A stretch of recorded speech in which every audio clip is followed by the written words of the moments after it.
Greetings, everyone. Yeah. Hey, Aaron.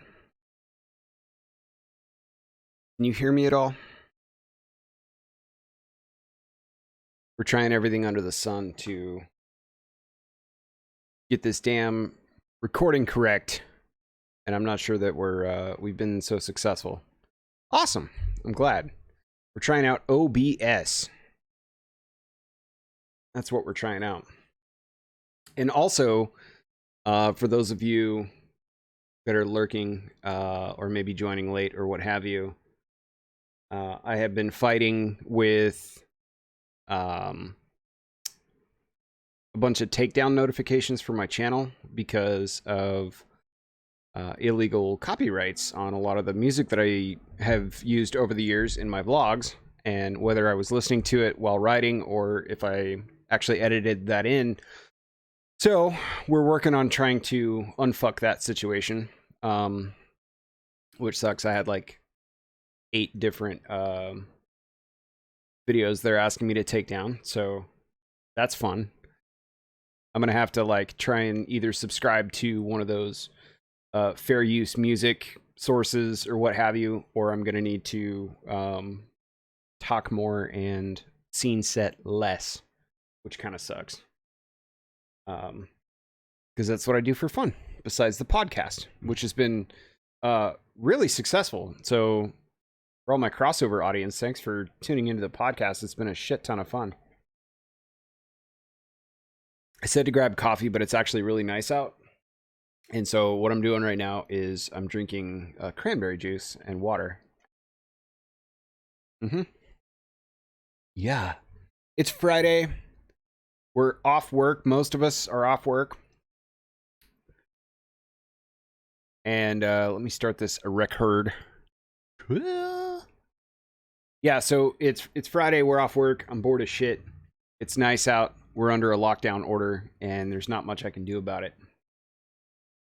I am probably going to go ride motorbikes at some point tomorrow, do my social distancing as best I can between friends and stops for fuel and stuff like that. But Seattle has put in like a complete lockdown situation. So all the parks are being closed. My neighborhood's being closed. Mountains are being closed. Like the drives up 2 mountains are being closed. It's pretty shit because there's like nothing to fucking do other than go to the grocery store where everyone else is, and then that's just going to amplify the potential of getting sick, I think. So that sucks. I'm going to adjust this too. Sorry about all the setup squibbles. I keep hitting this with my hat. Make sure that that's tight, like a tiger. Speaking of which, have you guys seen that whatever that King of Tigers shit is on fucking Netflix? What is this called? Tiger King? King of Tigers, whatever.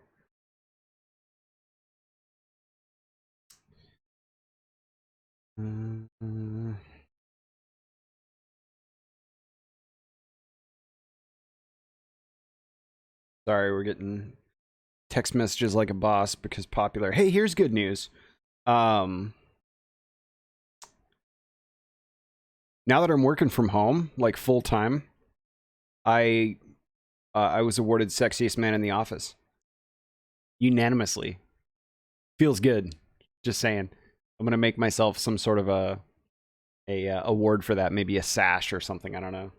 I'm just joking. That's not real. I made that up. But seriously, how is everybody doing in all this lockdown shit? I keep saying, hey, leave a comment or drop by the Instagram or whatever. Everyone's been mum's the word. I'm worried about you guys. I can't be the only one that's bored, obviously, but I'm worried about you. It's now Friday, and I'm sure we're all wrapped up in movies and video games and whatnot. But let me know you're okay. Seriously. I'm gonna do another quick text. Sorry about my 2 brain cells, and they're both busy. Also, trying to set up OBS to cast on YouTube was way easier than I thought it would be, but setting the OBS situation up has not been a good time. It's been really rough. So bear with me. Content will only get better the more I do this. So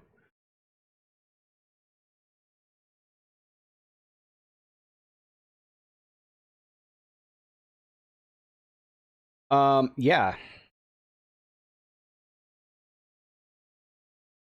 What's that? Streaming streaming this effing, I don't know what any of that means. I dare you to make less sense. While driving. I got you. Yes, stay safe. No chat and drive.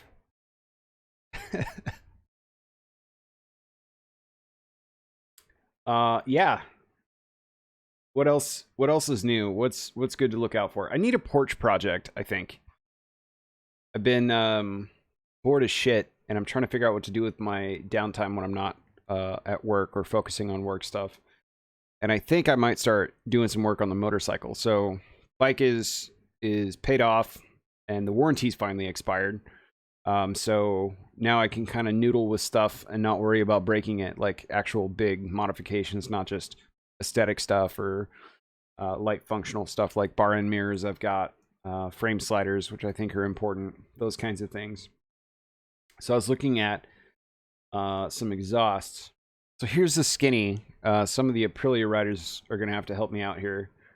I'm going to do a little screen share if this works. And I'm going to put it right over the top of me. There we go. This is super expensive. Let me move my voice meter junk out of the way. This is a super expensive slip-on, don't you guys think? I mean, granted, it's Akrapovich or Akrapovic or Akrapa. It's a Weird Al Yankovic exhaust, basically. And it's not a full system. It doesn't include the headers and all that stuff. That shit's $4,000 for my bike. So just the slip-on is, at least at this site, which is very popular for motorcyclists, is like $915.26. Weird. Regularly $1,000 and $1,016.95. Comes with a removable DB killer baffle, which is pretty par for the course for these things. And I have tons of experience on exhaust installations for motorcycles, full system or otherwise. I think what kills me though is the fact that there's a little servo in there, and it's part of the exhaust. There's a flapper and a servo inside of the exhaust, and what it does under certain RPMs is it opens up and it kind of like increases the volumetric airflow displacement from the top to the bottom of the exhaust from the headers out. And it also sounds really loud and aggressive. It sounds like a fighter jet made out of biceps is what it sounds like. So this exhaust would basically go full-time, a little bit louder.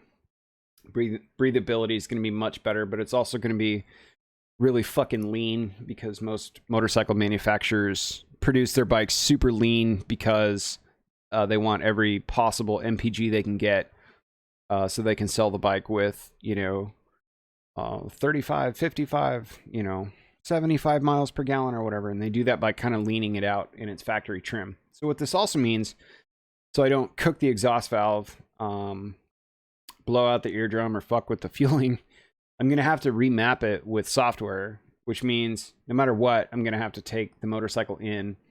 I think I can remove the servo with a software tune. I can run it lean and hot by leaving the servo in there and not running a tune, because I get like 2.5 to 3% variance on my ECU for the air fuel mixture. But I'd rather do it right. And there are very rare exceptions where this company, the Weird Al Yankovic exhaust company, where they actually give you the exhaust codes with your purchase of slip-on exhaust. This particular one at $915 does not come with ECU unlock codes. There is one that does that's a little more expensive.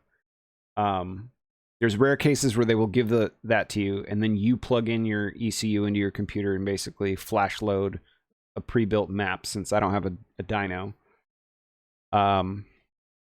which means I have to buy cables and disconnect my ECU and then connect it to my computer and figure out a way to power it as well.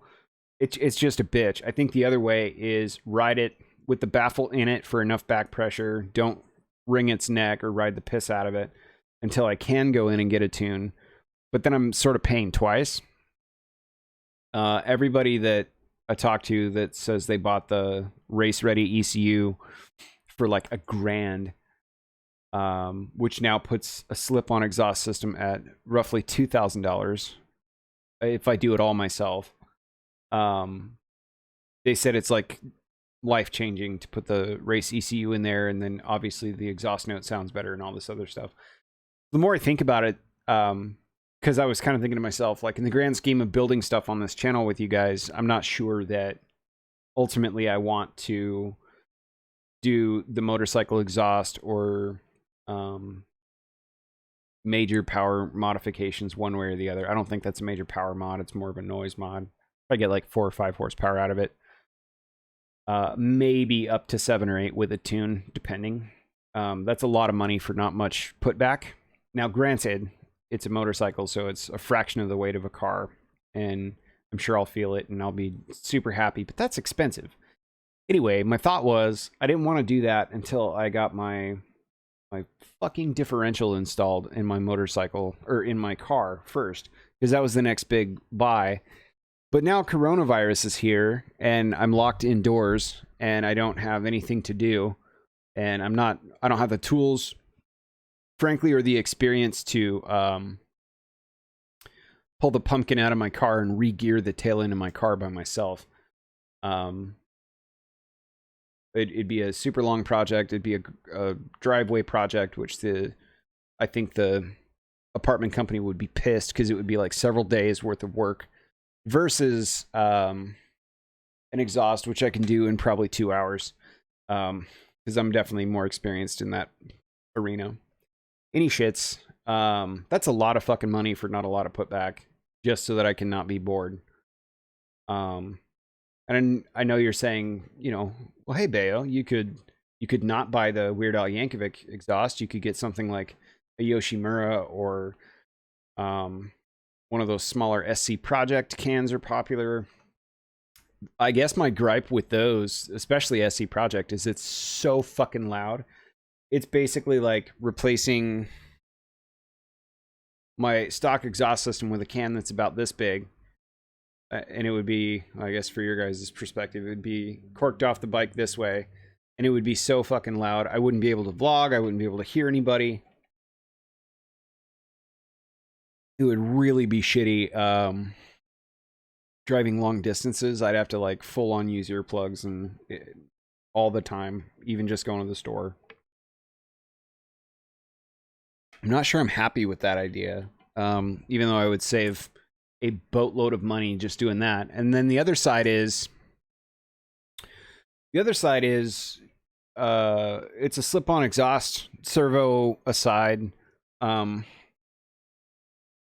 Like, who gives a shit? Just run it. I mean, I'm probably not going to boil the engine out of existence if I run it a little bit lean. It'll be a little bit choppier of a throttle down low, I think. And I might get some flat spots up at the top, just so that it would sound good at a fraction of the cost, or just so that I would have something to do on the porch. So I don't know. I've done that before. I did it with the Ninja. I ran a Two Brothers open-ended carbon fiber can on it. It sounded awesome. I did get some dead spots in the power band up top. It was not unmanageable, but it was kind of annoying. But that bike wasn't really built for speed overall, so like, I don't know. Tuning this bike, holy fuck, is super expensive. This is no cheap add-on for sure. Sorry, I'm getting more messages and I have no brain cells. Yeah. Oh, cool. I got a handful of likes on my Instagram for this post. You guys should come by and say hi. Stop in. Say howdy. I think the interesting part about streaming through OBS is I can kind of control the paneling a little bit better than I can on just raw YouTube Live. I hope the audio sounds okay, because I did put some filters on the voice, but this is also the software I use to record my podcast. So far so good. I haven't had a bunch of comments that are like, "Hey, can't hear you." So maybe back to the exhaust thing.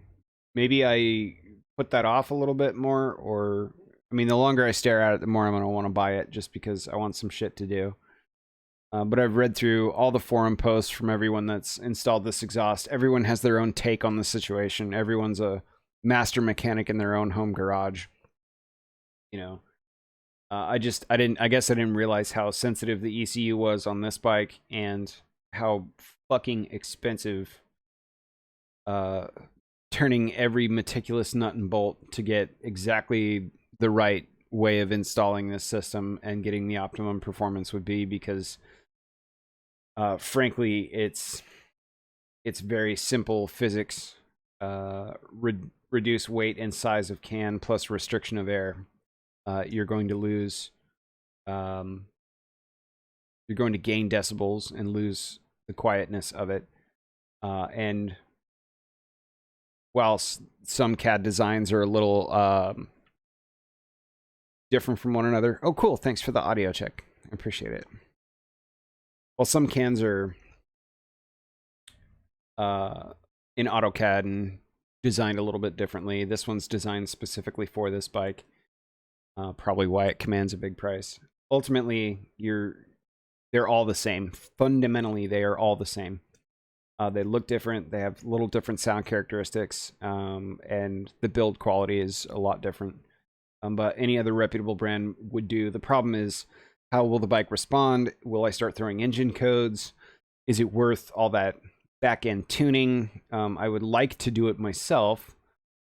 But, you know, if I got to buy cables to connect it, and then I potentially could fucking ruin my bike if I don't know what I'm doing. And honestly, with tuning software, I know what I'm doing a lot with cars. I've been doing it for a long time. Wrote my own map for the Z that I'm driving right now, but not for bikes. And smaller parts that move much faster. The heat's a lot different. Air fuel's different. The Bosch system is unlike anything I've ever used before. I've done a little investigating, so it's weird. Man, that seems fucking expensive. Maybe I should just stop bitching about it because I bought an Italian bike. But I don't know, any of you that have experience with Akrapovich, Weird Al Yankovic, you guys have experience with that, you're gonna have to let me know. The other thing too is I've done a lot of exhausts on Japanese bikes, 2-cylinder and 4-cylinder, and those things are really simple, and you can throw a demon spirit from hell into the engine and shove it through the exhaust, and just, you know, put some wire up and spit on it and kick it, and it's going to run forever and ever. And that's just product of having a really durable engine design and stuff. But the Italian bike seems a little different. One thing I know from experience on the stock setup is that the bike runs really fucking hot, physically hot. Anyway, it's mostly aluminum. It's very lightweight. If you're not moving, all that heat's going to cook your balls just naturally. So if I run it leaner, I'm a little worried that I'll start cooking the exhaust valve on the back end of the on the exhaust stroke of the motor. You know what I mean? It looks pretty. It sounds pretty. I know eventually I'm going to want one when I have nothing but time to fuck around with it. And that time is now. I have nothing but time to fuck around with it, except for the tuning part. Like, where am I going to go if I have to have it tuned? You know what I mean? Like, am I just going to roll down to Optimum Performance Motorsports on the east side and just drop my bike off and hope somebody shows up through coronavirus? I don't think that's going to work. Anyway, so I sent some emails out. If anyone has specifically an Italian bike, but at least some experience with the Weird Al Yankovic exhaust, the slip-on specifically, let me know.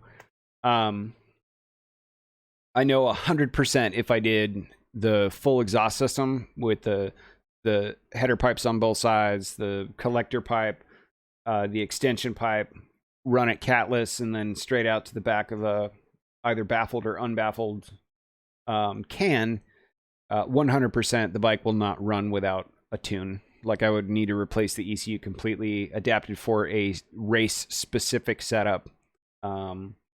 It would be very loud. I'm sure I would get a lot more horsepower at that point. I think it would be unbearable to ride on long journeys just for the noise factor. But I'm not. That's the whole problem. The reason I'm talking myself out of it is I don't really have a pressing need. Like I really want it to sound better. I really want the extra 3 or 4 horsepower. I just want a system designed for my bike that I can install myself pretty comfortably and then kind of not worry about too much of the engine stuff. So maybe that does mean I have to spend $1,000 on the ECU so that I can replace that piece by itself. I don't know. I just don't know.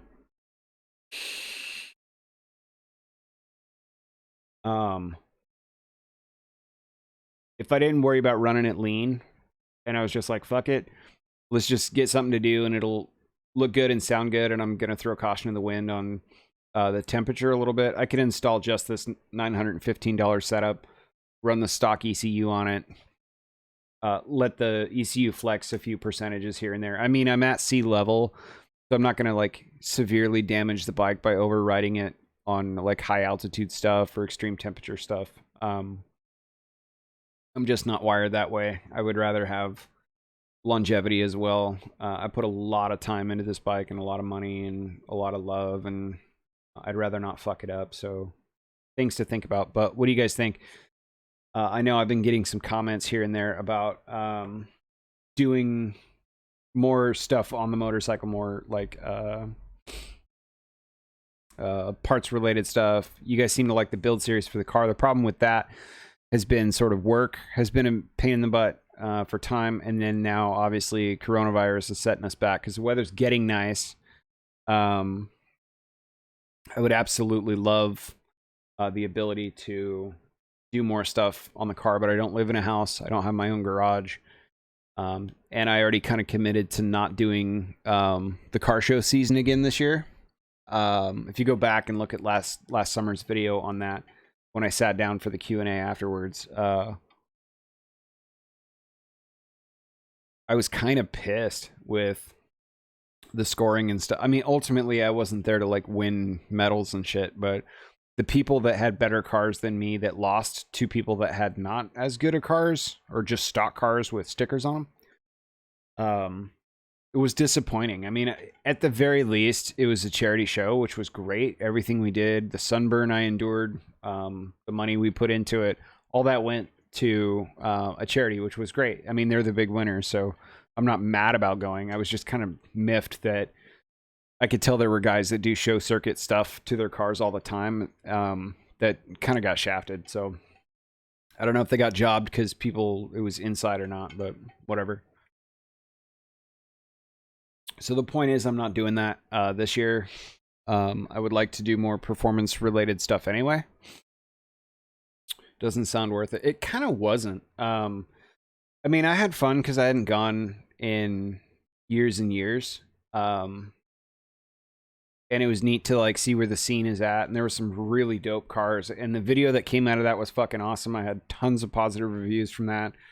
Took me quite a while to edit it and then reach out to all the people that own the car that I shot to make sure it was cool when I put it up on YouTube. Some of them I didn't get a hold of, but I threw it up there and I was like, I tagged them because they had their like Instagram picture or stickers in the window. And I was like, hey, check it out. Most of the guys that I didn't get a hold of were like, holy shit, I've never seen my car like shot from that angle, or like looks good, or wow, that was cool, man. Thanks, So for that, it was cool. I met one guy that drives a STI that's, he's a great dude. And I think we could be homies and stuff. So for that, it was worth it, I guess. But overall, I would rather go and spend like a couple of hours on foot and just check out other people's rides and then dip out. I don't really race my car either, so it's not like I have an autocross scene that I have a bunch of specs to keep up with or year over year rule changes or stuff like that. And I used to club race a lot with Volkswagens, and that was fun. But there's nothing like that up here in Washington. So you live and you learn. It was good to go, but if I hadn't had to put my shit together on a deadline, oh, the exhaust, yeah, maybe so. If I didn't have to put my shit together on a timeline, um, I wouldn't have met the guys at Mr. Detail Auto Salon. And they're gracious enough to sponsor my podcast too, which is cool. But those guys are dope, and I've been throwing a lot of business their way ever since. And they're amazing guys. And I know it's really tough time to get out of your house right now, but I'll plug their business, kind of local to the Seattle area. Go check them out.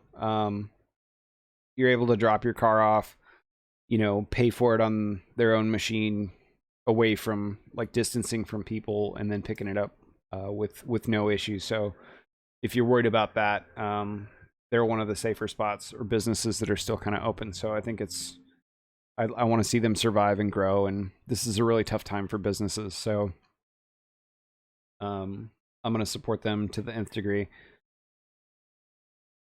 Yeah, in terms of the exhaust, it just, something doesn't feel right about it. Like I could get it done and pretty quick, but then I'm gonna be worried about tuning and shit like that. So I guess the last step is if I could find an Aprilia race ECU, for much cheaper than it's advertised new. Like if someone's selling their bike and they're going back to stock config and just trying to part out the performance parts they put into it, I could see myself buying an aftermarket ECU and then wipe cleaning it and making sure that it's responsive and functional, and then take my existing one out and install that one in there. That would be much easier to manage because I could mail it off than it would be anything else. But that means I've got to scour the entire internet to figure out if somebody's got one,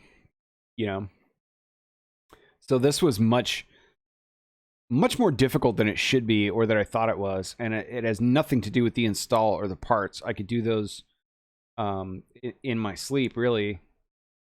In terms of weight reduction for a system, I'm not really sweating that because you're only losing a couple of pounds. It's like I could skip dinner and also get the same results on my factory exhaust. So that's the only turn off. If it was all in $900 and it came with all the software shit that I needed and I could do it myself and it wasn't a big deal and I could remove the servo, delete the cables, and then advance the ignition timing and add a little more fuel to the air fuel mixture with a plug and play type of setup, rather than buy a piggyback ECU, remove the servo or disconnect it but leave it in, wire it open, or remove it and put a resistor in there to trick the onboard computer into thinking it's still there and not throwing engine codes.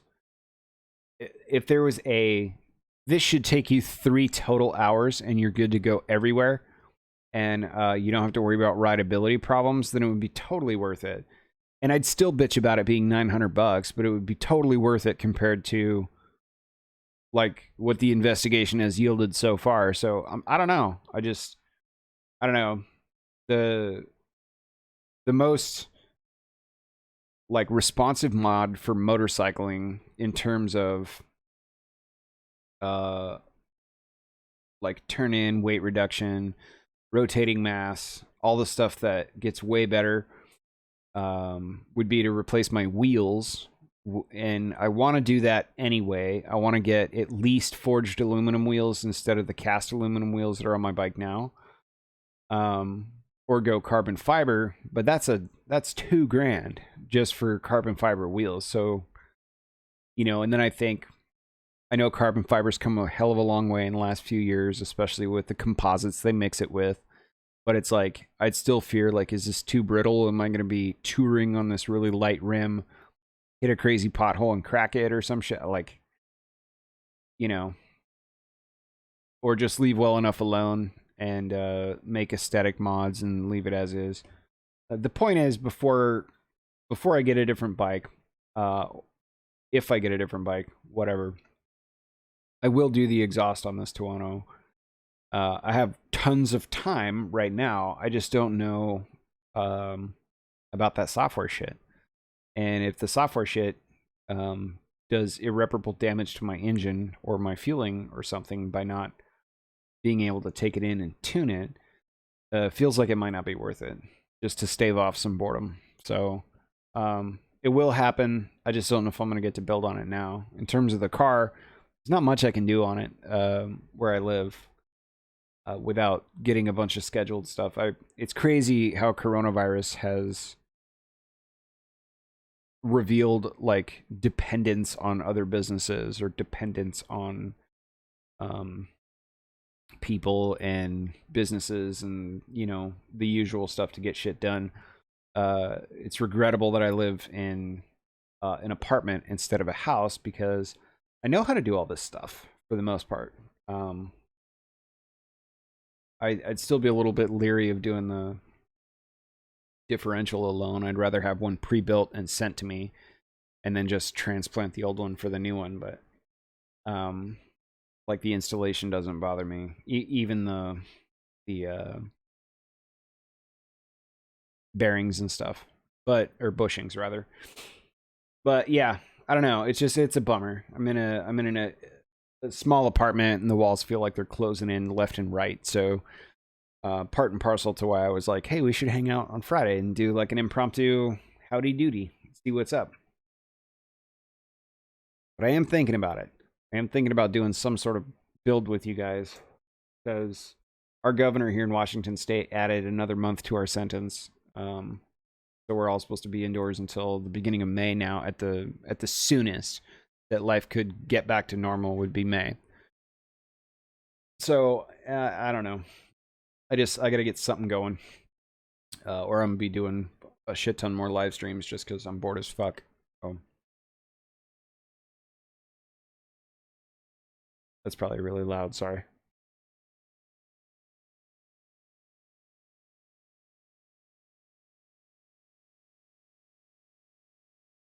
Yep. What else is new? What are you guys doing? I know Erin's driving right now, so she shouldn't be chatting. I hope you guys are all doing well. Not going super crazy. The what was I gonna say? Oh, uh, there's new music coming out. I'm excited for. I had concert tickets. What, a week from now? To Dance Gavin Dance, and it's been canceled because of the coronavirus stuff. But they're dropping a new record on the 24th, and I can't wait to listen to it. They have 3 singles out from that album right now, and it's fucking awesome. All 3 of them are great. So I want to check that out a little bit more. Can't wait for that to come out. So that's going to be good. But there's a lot of people, if you didn't know, that are broadcasting like music, like doing daily or weekly concerts and stuff. I know Ben Gibbard from Death Cab for Cutie was doing that on his Instagram and potentially on YouTube. I'm not sure. But I think that's really cool. It's a way to like look forward to doing stuff as an artist, I guess, and put out more content that's cool for listeners and shit. Give you guys a little something to do. Yeah. A couple people asked me like last week or the week before, like every day is like the same day now. It's all like it's all closing in. But we're asking using voice to text. Nice. Innovation. A couple people were asking me about my Bayonetwork trip to California with MotiveX GT and large entity. So let's talk about that.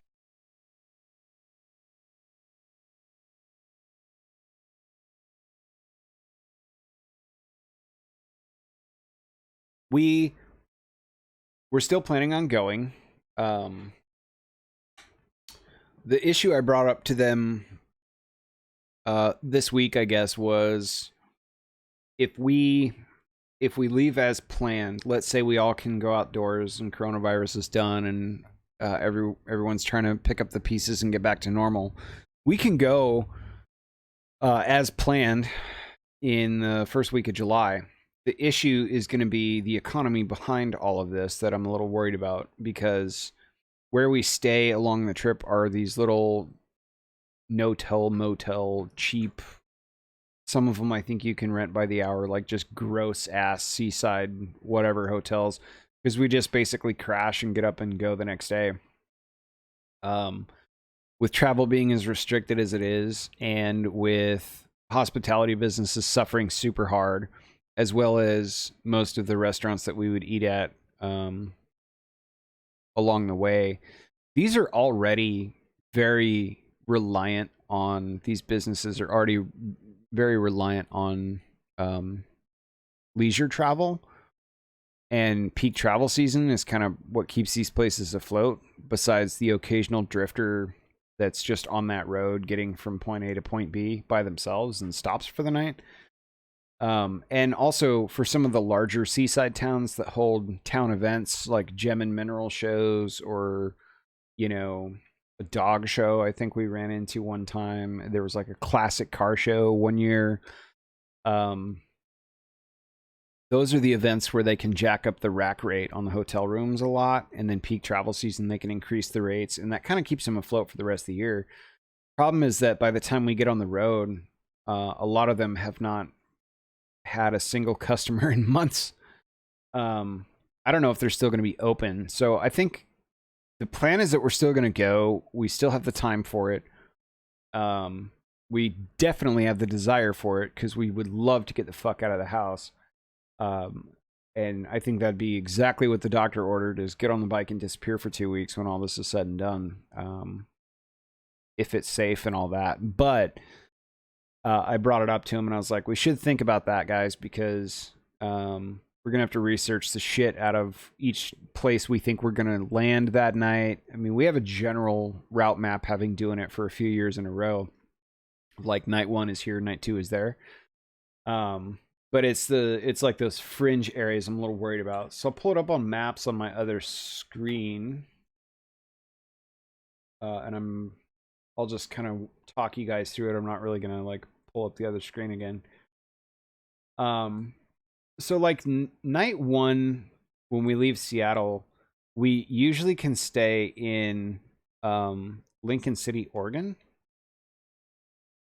And I'm sure there will be a motel to stay at there. Or we'll have to press on to like Depot Bay or potentially Newport. It would be a long fucking day if we had to go to like a larger town like Coos Bay or something. We've done it. It's not super fun. To give you guys perspective from where we're leaving, and on bikes and on back roads instead of freeway. Pull up some directions from here. If we were on the interstate, it would be a 6-hour and 43-minute drive. So that's basically 397 miles, which in my mind is like driving from Seattle to Spokane and back, just about, almost, but in one shot. So we would have to really get an early morning on that. So that would be like worst case scenario, because there's nothing there. The first day would be tough because we'd have to come back inland. We would have to go to the interstate, and we'd have to probably back travel to Eugene or press on to Medford, and that would be really tough. So I think it's the first couple nights that would be a little tougher. The second night is usually Eureka, California. I'm not worried about Eureka because it's a bigger town. And also, I don't think it could get any worse economically down there than it has been the last couple of years we went through. There's a ton of meth people down there. No hating on Eureka, that's just the truth. There's a lot of like crazy people down there. It's a larger town, and it's kind of the hub travel center for that part of California, whether you go into Six Rivers National Forest or you're headed through Mendocino National Forest. There's nothing. We either go all the way into I-5, which is several hours drive to get to Redding or Red Bluff to stay, and the temperature is going to be fucking miserable. So that's the issue, is like before we leave every night, we've got to make sure we have cell phone bars, make sure that we lock up a hotel room for the night. And then when we get to that town, we can't make the decision anymore to be like, you guys feel like riding still? Like, let's just keep pressing in the next town, because sometimes we do that. Or if we want to stop short, you know, my back hurts, I'm hungry, I'm tired, my arms fell asleep, like didn't get a good night rest, might be a little hungover, whatever. Just saying. Sometimes we're like, let's just stay here for the night. I think that mentality has been erased from our capability stream. I don't think we can do that. I think we have to be extremely diligent in that. So that I'm a little worried about. The thought process argued both ways on price is either everyone's going to be price gouging to try and save their bottom line, or what I feel is more likely is prices will be super, super achievable because everyone's trying to get back on their feet. And they're just like, yes, just stay here. Like, doesn't matter. We'll throw it in. Just, we need to get revenue. You know, do you want to stay for 2 nights? Come on down. That could be there too. But for the smaller seaside motels, the little franchise Motel 6 stops and, you know, places that we just show up and figure out where we're going to stay, I don't think we can do that. You know, point in case, when we go into these little towns that have like the rock show going on or whatever the case may be, oftentimes everyone's full that night, and we have to basically press on to the next town or figure out some other spot to stay that night, where it's like, see, I need to get a haircut too. My hairs are out of control because coronavirus has shut down all the hairstylist spots. Need help? Your boy needs help. Anyway, sometimes everyone's full up and we have to press on and go to the next spot. I don't think we can do that either. So we're planning on going. I'm still gonna record while we're on the way, or record the whole trip as best I can. I think each year I get a little bit better at cataloging episodic shots, or like trying to have a theme running through the vlog, because some of them are between minimum of 3 and maximum of like 6 episodes long. And when I come home with 4 to 6 terabytes worth of footage, it takes me every bit of 6 months to actually go through all of it, rewatch it, catalog it, put markers in there, cut it, color correct it in some cases when the sun's too bright or it's raining. It's a thing. I love doing it, but it just takes me a long time. So it's another thing to add as far as complexity goes too. Sort of the unknown. And then when we get to Southern California, Central and Southern California, I'm a little less worried about places to stay. I think we will find somewhere between San Jose and Santa Cruz to stay. I think we'll find somewhere in Santa Maria, Santa Barbara area, and I have no doubt we'll find some hotel lifestyle going on between LA and San Diego. So it's mostly the rest of the trip, the other 2/3 of the trip in the north, that's going to be really tough, because there's not a lot going on those little roads on Highway 1 between these towns and stuff like that. There's just not much doing out there. So I worry about our ability to safely find a place to stay. So diligence will be key, but we'll let you guys know when the dates get a little closer. First things first, we have to be allowed out of the house. That's important. Second thing, we got to make sure we have the time and the money still, and make sure everyone feels comfortable and safe to go out and do it. And then the third thing is, I think we just have to be really diligent with our stops. So that's a ridiculously long-winded way of saying we're still going to try and do this trip. We're still planning on doing this trip. It's just going to be, we have to be very flexible with what we run into, I think, overall. Yeah. I gotta scrub my Instagrams and my Twitters, because I know I had a few more questions. Got a ton of hearts. Thank you guys for all the hearts.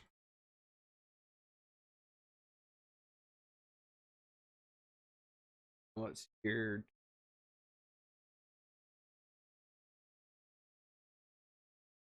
Will you be doing a track day? No, I don't think I will this year. I talked about it. I threw it up in one of my um earlier vlogs. I absolutely want to. In an ideal situation, I would want to not ride my Tuono on the track. I would want to ride a beater bike that I wouldn't mind wrecking. I need a different jacket, but I'm good on the pants and the boots and the gauntlets, and I have a helmet that's compatible and all that stuff. If I did do the Tuono, it would have to be like a really, really light track day. Because I have a strong desire to do it on the bike. I just don't want to wreck my daily driver, basically, while doing it. So I think that plan, because of coronavirus and everything else, it's pushing all the shit that I have to do in the spring further down, and I'm not sure that I'm going to be able to do that. Exactly. So there's that. Another question was, are you running a Hero 8? What do you think?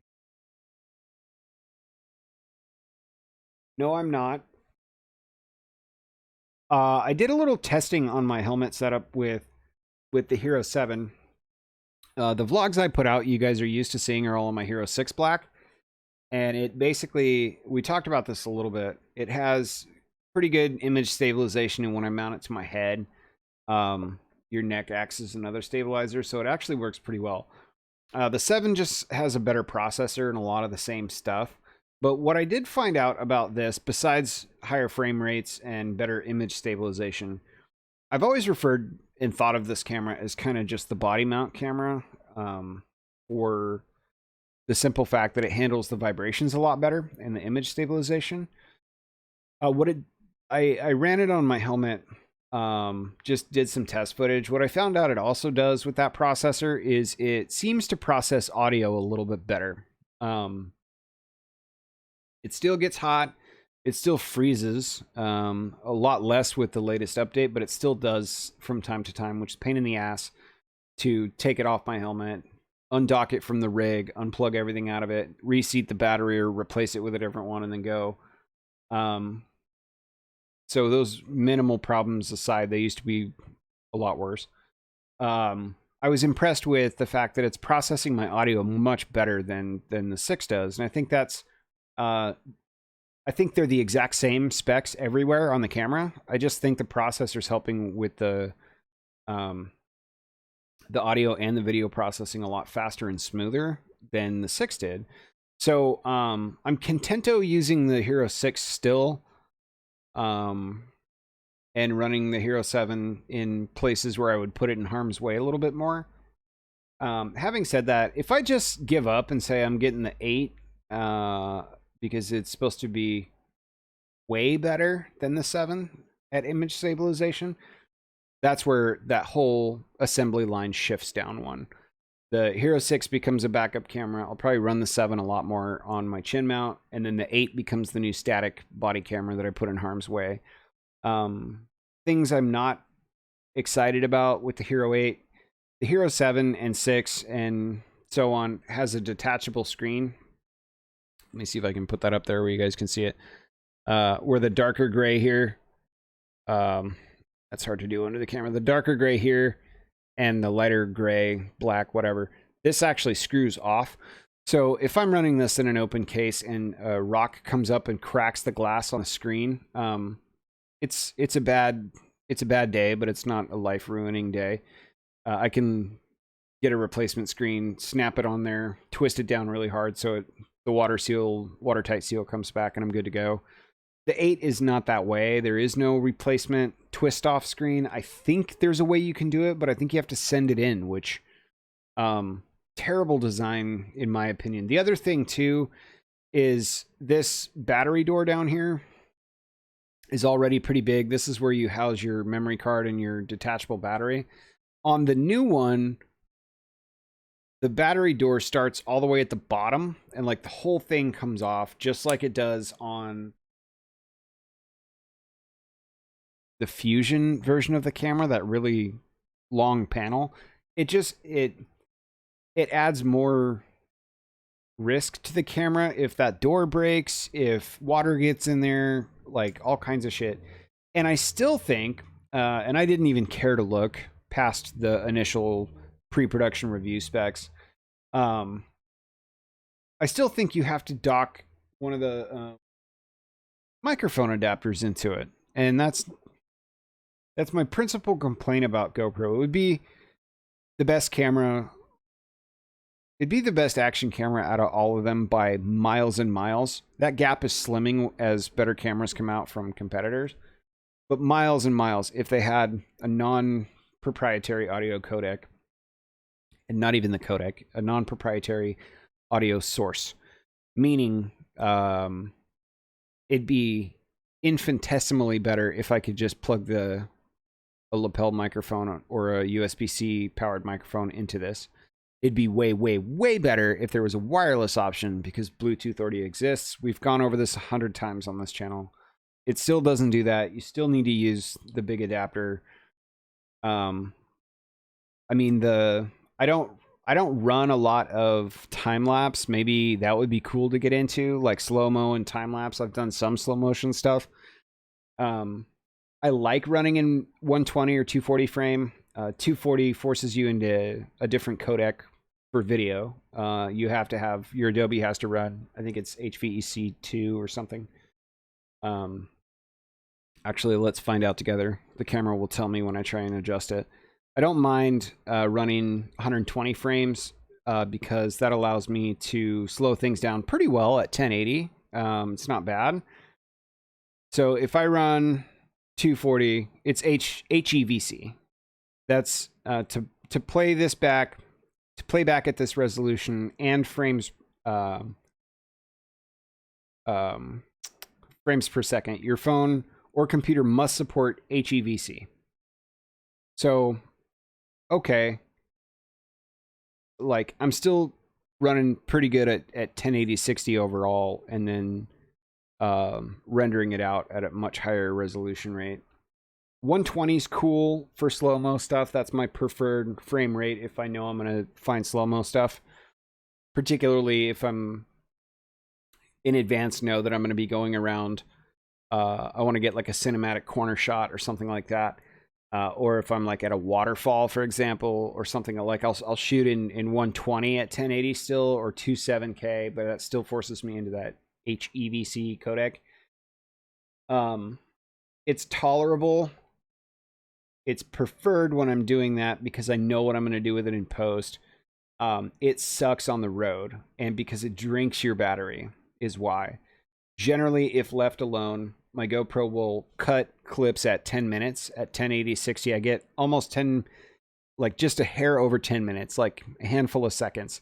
So I know that while I'm doing a spot or I'm vlogging about something, I literally have 10 minutes. I can open mid-run and close an entire vlog if I have a good one take on it.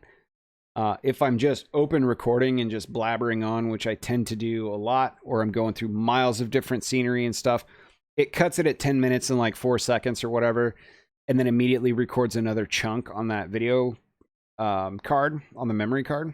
And so it takes a lot of editing because I have to like run through, find a minute and a half I like, cut everything out of it, move it, splice in another minute and a half from over here. Well, that style of recording is a lot of what happens on this California trip. The issue is I know how much battery I get out of my 1080 60. So I'd have to get really, really adept in going out more and more, shooting at higher frame rates and higher resolutions, 2.7, 4K. I hate running 30 frames when I'm on the bike. I think 60 or nothing for me. 60 or up, I should say. But if I'm running 1080, 120, I get real corkball times. Like one video before it auto cuts and starts another video on the card could be 5 to 7 minutes long. It freezes a lot more at that frame rate. There's a lot of shit that goes wrong. So it's not perfect. I think better processors are helping. So the 7 would probably handle it a lot better if I decided to up the frame rate and run a long trip with it.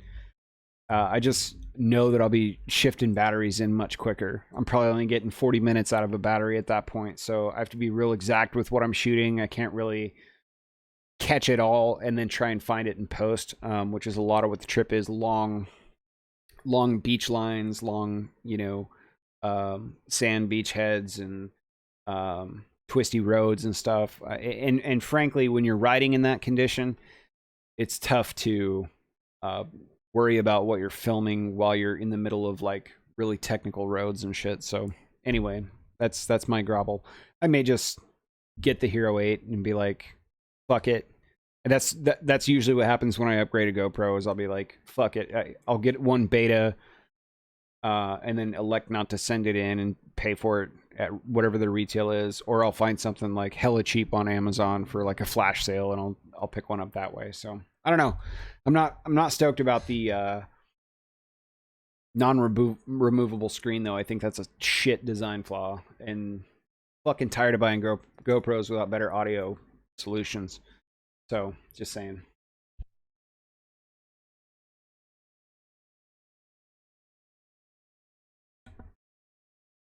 What else? Yeah, I think there's a new battery type for the Hero 8 as well. I think it's like I think they're backwards compatible, but the old ones don't work in the new one or something like that. Um, they're probably just more like a high intensity, quick discharge type of battery. Um, yeah.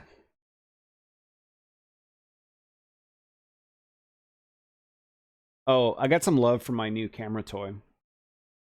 I was talking to you guys about. No, I put it on the podcast. I was on the podcast talking about this new lens ball thing. This is a knockoff version of the lens ball from Mary 9, Merry 9, and my buddy from uh, Angel Studios Photography. He's a local Washington writer and a really good guy. Fucking super awesome. Follow him on Instagram. Let's find him on Instagram. AENG, yeah, AENGEL Studios. Um, anyway, he is a baller. We mostly chat on Instagram and do rides where we can here and there. He's pretty far south. I think he runs a couple of cameras. He's got his Instagram says he's got a Sony A7R4 or IV. I'm pretty sure that's Roman numerals. And then a Nikon D 7200. Fucking an awesome photographer. He does a lot of great edits in, I think he uses a mix between Adobe and Lightroom and stuff.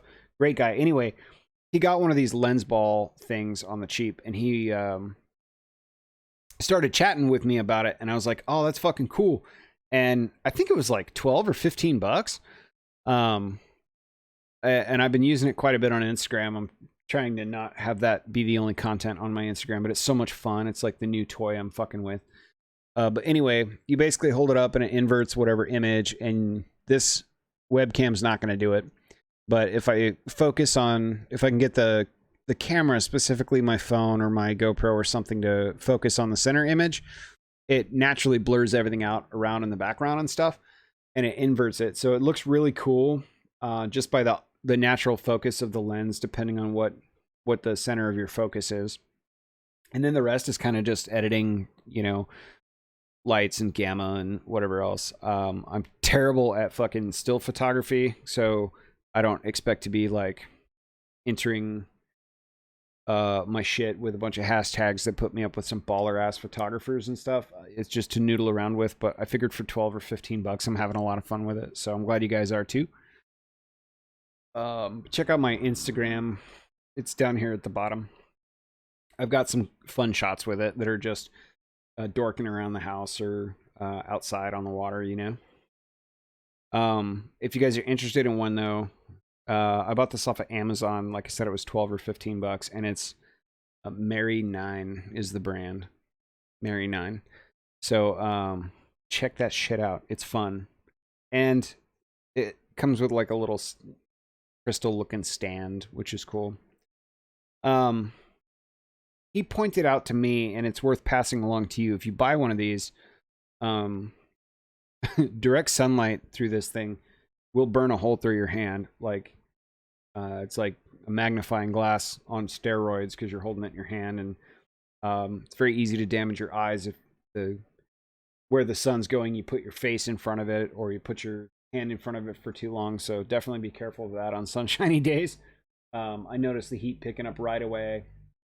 He mentioned that before I went out and used it, so thank you for the heads up. I'm sure I would have known subconsciously exactly how that works, but I still would have put my fucking hand in front of it and burned it. It was getting hot when I did go test it, even after he told me, so word of the wise, be careful with that. But the images are fun, and I like it. So for the commenter that asked, it's cheap. Get one on Amazon. They will not get you food in a day or two because they're still overwhelmed, but they will give you a crystal ball to shoot pictures through on Prime next day. It's great.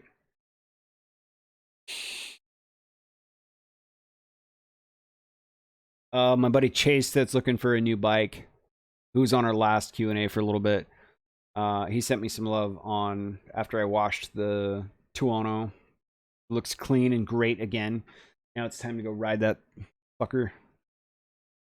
So I'm going to keep my social distance, but I'm going to go out and ride quite a bit tomorrow because I need to get the fuck out of the house. I'm tired of my weekends being exactly like my weekdays and nothing changing.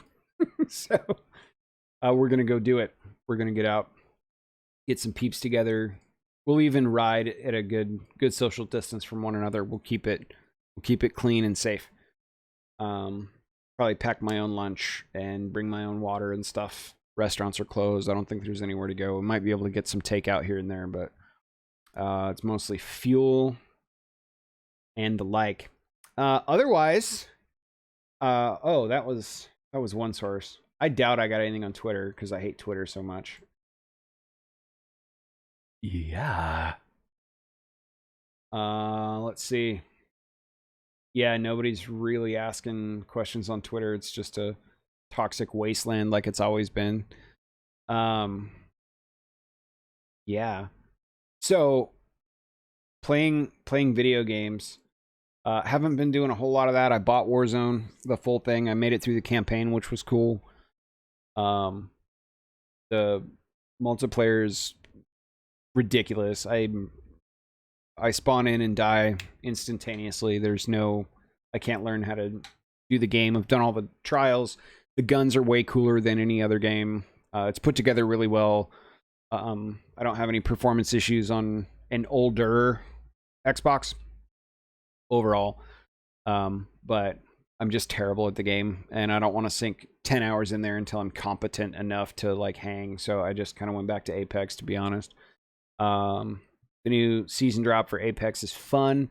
Duos is great because if you're like me and you're playing with one other person in your team and you pick up a rando as a third, as soon as they die or they don't like you, they either talk shit or drop out immediately before you res them. So it's always duos for me and my buddy anyway. So we love it. We're like, cool, duos works. I think it's a faster paced dynamic to the game, so that's fun. And then Diablo 3, obviously. It's good to just jump into a dungeon, fuck around, and then get out and not worry about it. But to be fair, podcast has been keeping me busy. Noodling around with like new video editing stuff has been keeping me busy. Sounds like we got some fire trucks screaming down the road. Yeah, consuming some content. Somebody told me to watch The Wire because I'd never watched it. It's like from the early 2000s, an old HBO show that's available on Prime, so I'm checking that out. And it's actually really cool. I'm not a real big cop show kind of guy, but this one's fun. I don't really have anything I'm lusting after in terms of like new technology, like a new GoPro or a new something. But I'll keep you posted on build series stuff. Obviously, I'm fucked for the car right now. I can't do it in the driveway here. I wouldn't really it'd have to be a real small mod to do it or an interior thing. Like I could flip the seats maybe, but in terms of big ticket items. I really wanted to do like an exhaust install on the bike, so the jury's out on that. I don't know what else I would want to do to the bike. The rims are like a way over the top mod for $2,000 just to have carbon wheels. It makes more sense if I'm riding way more aggressively than I do, or if I'm tracking the bike or something silly. Other than that, I pretty much got it dialed where I want it. I could do the Mana bar risers. I've been bitching about that since I bought the bike. That means I'd have to have new brake lines cut. That's something I could do. Bleed the brakes out.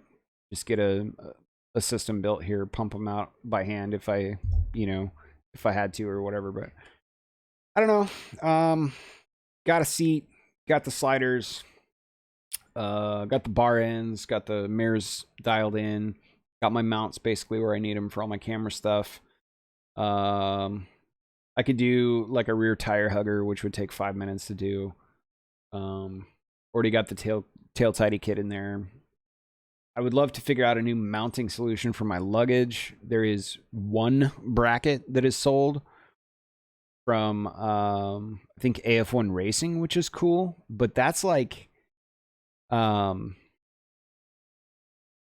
even if I got spacers and a pop-out bracket to keep my passenger pegs installed, which I need to mount my bags today, if it lets me keep that even, I don't know if it's going to work with the tail tidy, because I raised up the license plate and the turn signals like 4.5 inches. They're like right underneath the brake light on the bike. So I got to do some research on that. But I might tool around with that, because that'd be a really sick touring mod. Otherwise, I'm pretty much good to go. Fluids are good. Just had an oil change. March I ran in, got that done. I think we have some vlog content on that. It was right before I went searching for toilet paper. Yeah, that feels right. What else? I think that's about it. I haven't really picked up any new shoes for the sneaker game, so got that going on. But yeah, I just want to hang out with you guys for a little bit, chat with you. I know some of you guys are just ending your work day, trying to figure out what to do in this crazy coronavirus fucking time that we live in. And yeah, stay safe, learn a new language or play an instrument, or try and cross something off the list you've always wanted to do. And about it. It's all I'm really doing, just noodling around with stuff I've always wanted to try, optimizing, my computer, rebuilding some of that shit's been interesting. About it. Trying to sparingly consume content so I don't become a full couch potato. But other than that, you can look forward to a bunch of new podcasts. We're recording like 2 and sometimes 3 times a week. We've had a run of really cool guests. My brother is a tattoo artist. He owns Artful Dodger Tattoo, both of them. He was on. That was a really good conversation. His connection wasn't the best, but we tried our best to clean up the audio and post. My sister was on. That was a lot of fun. That conversation. We're gonna try and get my buddy Dan Reyes, that also hosts Trekcast, back on. So if you're into the podcast, keep checking it out. We're everywhere: Stitcher, Spotify, iTunes, Google, wherever you get your podcasts. It's called Pathway, the number 2 being average. So Pathway to Being Average with a number 2. That's about it for me. It's Friday. I just want to say hi, catch up with you guys, answer a few questions I had come through. I'll let you guys know I still love you. I'm still recording content here and there. I'm not sure what I'm going to do with all of it. Messing with camera settings, this and that. And I would like to do some more build videos. Again, jury's kind of out on whether or not I'm going to. So there is that. And if you have any feedback with that Weird Al Yankovic brand exhaust, let me know. Specifically, if it's a European bike, doesn't have to be Aprilia, but I'd like to know, people with Ducatis and stuff, if you have the same software issues or tuning issues. So wherever you're at, I hope you're well. Stay safe. Be safe. Much love. And thanks for stopping by and hanging out with me for a little while, guys, and all the questions. And we will do this again soon. We'll grab We'll grab some whiskey or something. We'll do a Friday night together. Play Go Fish or something. Who knows? All right. Well, that's it for me. I had fun. Thanks for stopping by. Deuces, friend.